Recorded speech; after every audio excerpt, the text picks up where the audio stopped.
Assalamu alaikum. On va parler de la zakat al-mal parce que je vois sur les réseaux sociaux que c'est un sujet qui est assez compliqué. Donc, je vais vous expliquer parce que c'est pas tellement difficile. Donc, suivez-moi et je vais vous expliquer comment on règle la zakat al-mal. Donc, la zakat al-mal, c'est 2,5% sur la richesse qu'on a pendant un an et qu'on n'a pas touché. D'accord? Et il faut calculer avec l'or. 85 grammes d'or. Donc, environ maintenant, c'est 5800, 5900. On va faire facile 6000 euros. D'accord? 6000 euros.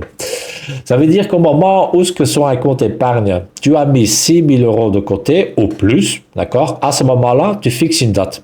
Tu mets dans un calendrier ou dans ton calendrier de ton GSM, tu le fixes. D'accord? Ces dates. Et tu vas compter une année lunaire. Et là, tu vas fixer la date aussi un an après. Pouf!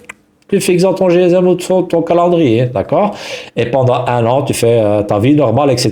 Et après un an, que tu as fixé, tu vas regarder la somme qui te reste, d'accord? Et par exemple, il te reste encore 3000 euros, eh bien, tu vas payer 2,5% sur les 3000 euros qui te restent encore. Mais il y a deux avis.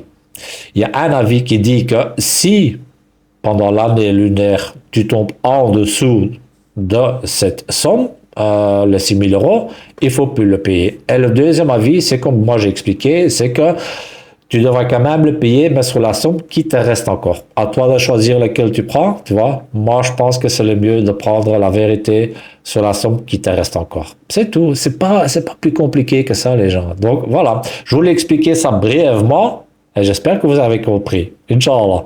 Allez, merci d'avoir regardé. Assalamu alaikum wa rahmatullahi wa barakatuh.